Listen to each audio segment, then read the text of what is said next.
Assalamualaikum warahmatullahi wabarakatuh.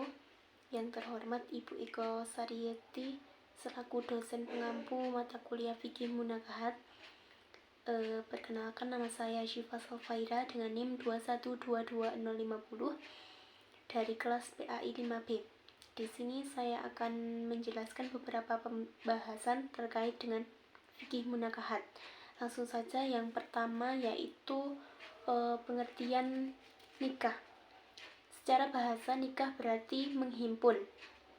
Sedangkan menurut Syafi'iyah, nikah berarti akad yang mengandung kebolehan melakukan hubungan suami istri dengan lafaz nikah.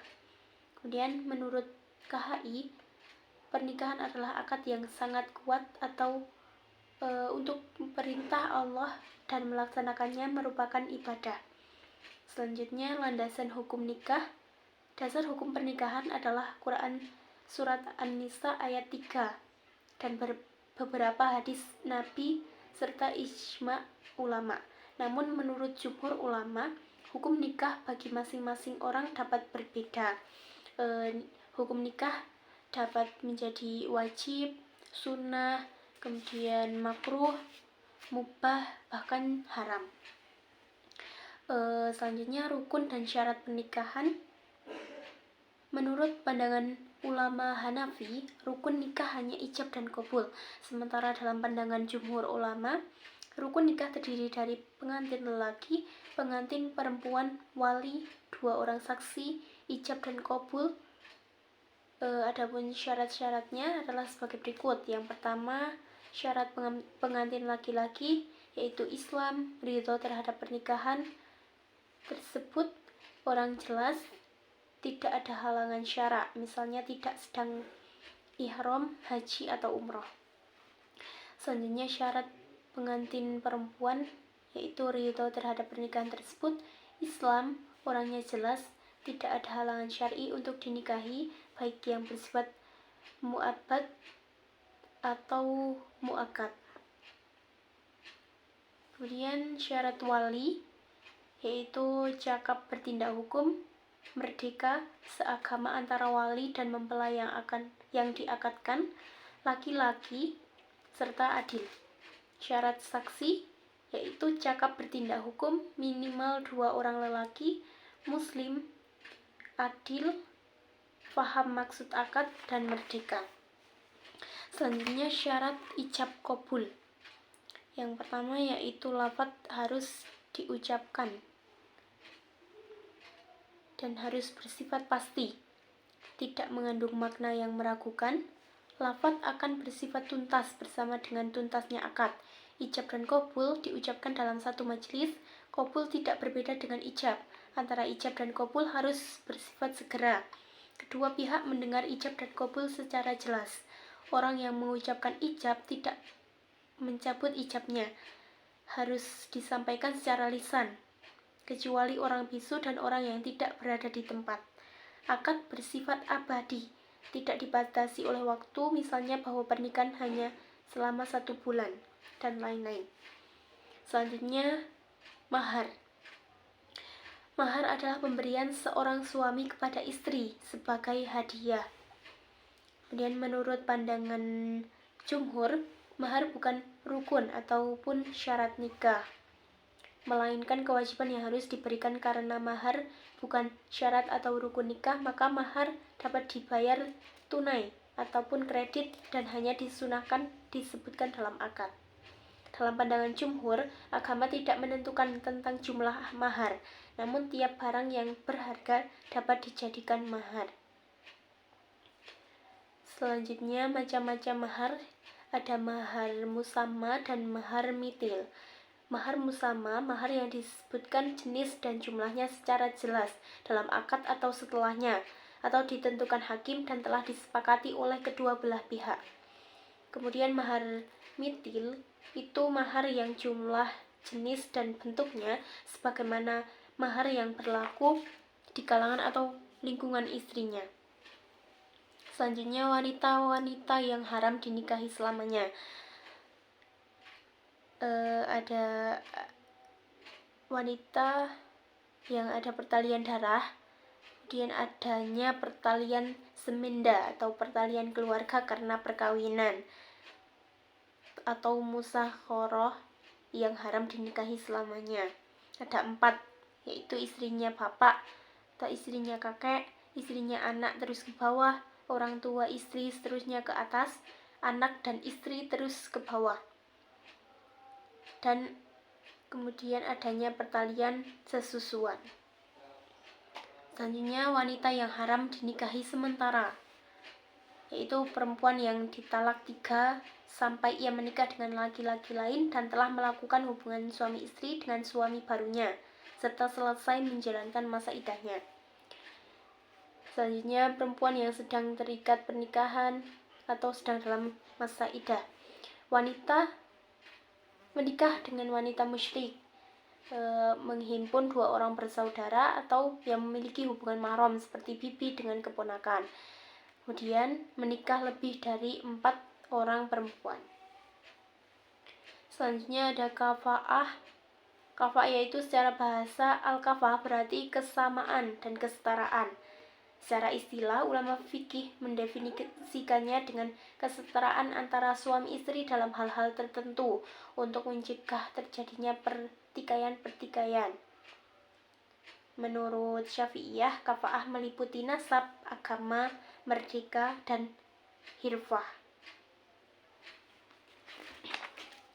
Selanjutnya macam-macam pernikahan itu ada nikah hamil, nikah siri, nikah dengan non-muslim, nikah sighar, nikah mu'tah, nikah muhalil. Itu ada 6 macam-macam pernikahan. Selanjutnya ada fasakh atau rusak, batalnya pernikahan.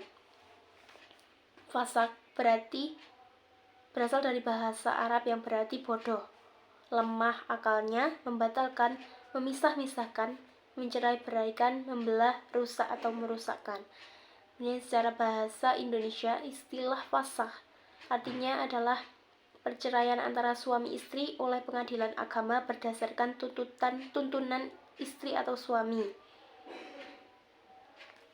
Menurut Syafi'iyah yang termasuk kategori fasakh adalah ada 17 macam diantaranya riddah, li'an, menikahi 2 bersaudara, tidak ada kafa'ah, dan lain-lain. Selanjutnya nusyuz, suami istri. Secara bahasa nusyuz berarti tempat yang tinggi. Nusyuz hanya berkaitan dengan istri yang meninggalkan kewajibannya, sementara suami yang meninggalkan kewajibannya tidak disebut nusyuz.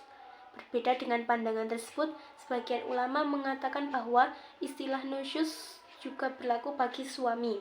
Jika mengacu pada pendapat kedua, maka nusyuz ada 2, yakni nusyuz dari pihak istri dan nusyuz dari pihak suami.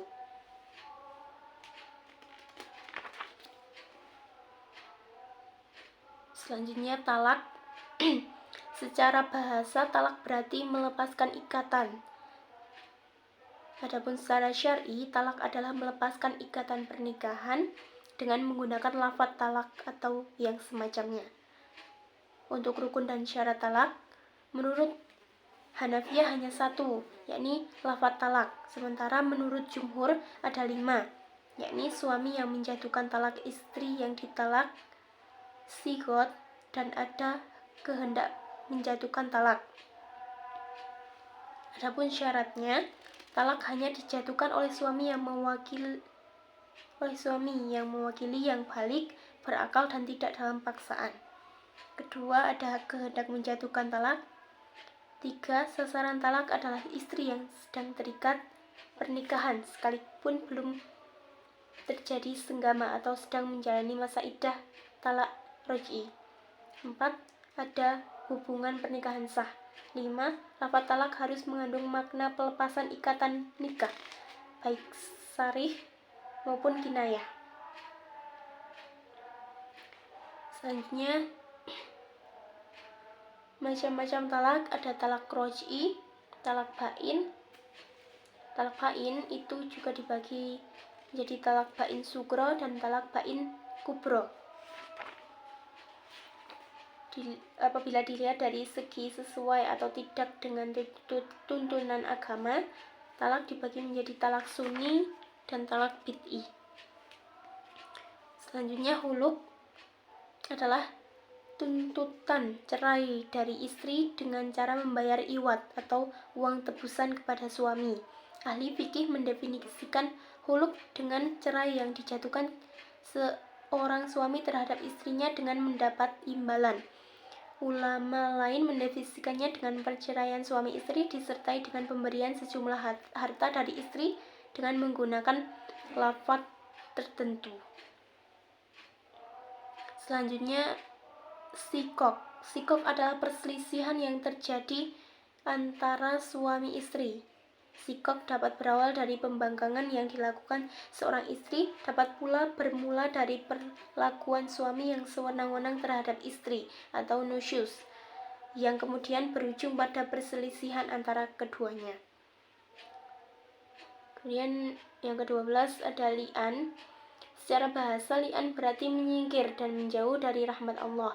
Secara istilah, menurut Syafi'iyah, mendefinisikan dengan kalimat sumpah yang sudah diketahui, yang dijadikan bukti bagi orang yang menuduh zina, orang yang telah menodai tempat tidurnya sehingga mengakibatkan dia mendapat aib karenanya, atau karena tidak mengetahui atau karena tidak mengakui anaknya. Yang ke-13 ada ilak. Secara bahasa, ilak berarti mencegah dengan sumpah. Secara istilah, ilak adalah bersumpah untuk tidak menyetubuhi istri untuk waktu tertentu.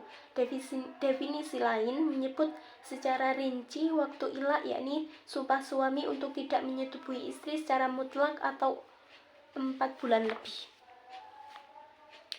Selanjutnya yang ke-14 ada zihar. Secara bahasa, zihar berasal dari al-zuhr yang berarti punggung. Secara istilah, zihar adalah menyamakan istri dengan wanita yang haram dinikahi selamanya atau menyamakan dengan bagian-bagian tertentu yang haram dilihatnya, seperti punggung, perut, dan paha. Menurut Syafi'i, semua bagian tubuh wanita termasuk dalam wilayah zihar, seperti rambut, kaki, kepala, kulit, dan lain-lain. Yang ke-15 yaitu rujuk. Rujuk secara bahasa adalah kembali. Secara istilah, menurut Syafi'iyah mendefinisikan rujuk dengan mengembalikan istrinya yang tertalak, yang bukan talak bain, kepada nikah ketika masih dalam iddah. Untuk syarat sahnya rujuk, suami adalah orang yang cakap bertindak hukum. Rujuk dapat dilakukan dengan lisan dan perbuatan. Istri berada dalam masa iddah. Talak raj'i dalam rujuk tidak perlu kerelaan istri karena rujuk adalah hak suami. Istrinya sudah digauli. Talak tersebut tidak disertai iwat dari istri. Wanita tersebut halal dirujuk. Jika dalam masa iddah ia mutad, maka ia tidak boleh dirujuk. Harus jelas wanita yang akan dirujuk. Tidak boleh dibatasi waktu. Kehadiran saksi disunahkan dalam rangka hati-hati untuk menjaga adanya pengingkaran dari pihak istri serta menghilangkan keraguan. Selanjutnya yang ke-17 yaitu iddah. Secara bahasa, iddah berarti hitungan. Secara istilah, iddah adalah masa seorang wanita menunggu untuk mengetahui kosongnya rahim, di mana pengetahuan ini diperoleh dengan kelahiran atau dengan hitungan bulan atau dengan perhitungan quru, suci atau haid. Untuk pengertian quru secara bahasa berarti waktu atau masa. Masa haid disebut quru, demikian juga suci karena dua-duanya mempunyai masa yang telah dimaklumi. Imam Syafi'i berpendapat bahwa quru itu adalah suci, batas akhir kehalalan suami untuk merujuk istrinya adalah pada akhir suci ketiga, biasa bila ia telah memasuki haid yang ketiga, suami tidak dapat lagi merujuk istrinya dan dia halal bagi laki-laki. Kemudian ada nafkah. Nafkah adalah apa yang dibelanjakan seorang untuk keluarganya. Secara bahasa, nafkah berarti mengeluarkan dan pergi. Secara istilah, nafkah adalah biaya yang dikeluarkan seseorang untuk orang yang nafkahnya wajib atasnya, baik berupa roti, lauk pauk, pakaian, tempat tinggal, serta kebutuhan lain seperti air, minyak, lampu, dan lain-lain. Selanjutnya pembahasan yang ke-19 yaitu hadonah. Secara bahasa, hadonah berasal dari al-hidinu, yakni berkumpul. Secara istilah, hadonah adalah mendidik dan menjaga orang yang tidak bisa mengurus dirinya sendiri dari hal-hal yang dapat menyakiti dirinya karena tidak tamyiz, seperti anak kecil, orang tua, serta orang gila.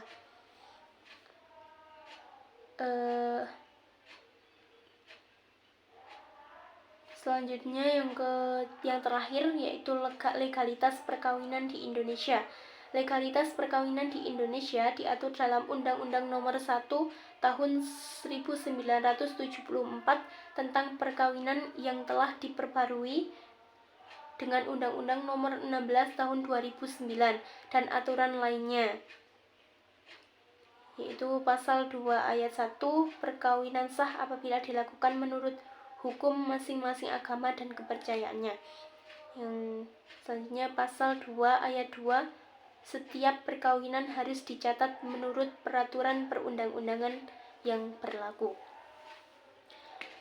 Baik, sekian penjelasan dari saya. Mohon maaf apabila ada kesalahan dan terima kasih atas perhatiannya. Saya akhiri. Wassalamualaikum warahmatullahi wabarakatuh.